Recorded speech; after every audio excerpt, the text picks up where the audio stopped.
Hi guys, ఎలా ఉన్నారు? ఇప్పుడు నేను మీకు అందించబోతున్న అద్భుతమైన చిట్కా కణుతులు కరుగుట. అవునండి, మనకి చేతులకి ఫేస్ ఎక్కడన్నా కొంచెం గలీజ్గా అనిపిస్తాయి కాబట్టి అవి ఆపరేషన్ చేయాలా ఇవి అని చెప్తుంటారు. అవసరం లేదండి. మన ఈ చిన్న టిప్తో ఎలాంటి సర్జరీ లేకుండానే కణుతులు కరిగించుకోవచ్చు.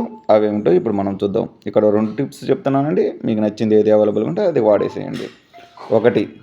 ఒకటి ఏంటంటే, బాలింత బోలు నిమ్మకాయ రసంలో నూరి గంధాన్ని పట్టి వేసిన కణుతులు హరించును. బాలింత బోలు అంటే మనకి అడవుల్లో దొరుకుద్దండి. పేరెంట్స్ ఎవరికైనా తెలుస్తుంది, చేను కాడికి వెళ్ళే వాళ్ళకి ఎవరికైనా, లేదా ఆయుర్వేదిక షాపులలో ఏమైనా ట్రై చేయండి.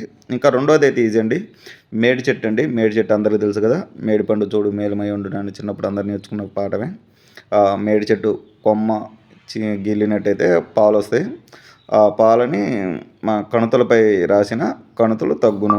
ఇలా 1 మంత్ ట్రై చేయండి. ఖచ్చితంగా చేంజ్ వస్తుంది అనుకో. కరిగేదాకా మీరు వాడుకోవచ్చు. పెద్ద సమస్య ఏం కాదు. ఖచ్చితంగా వాడతారని ఆశిస్తున్నాను. Thank you very much. మన ఛానల్ నచ్చినట్టయితే లైక్ చేయండి, సబ్స్క్రైబ్ చేయండి.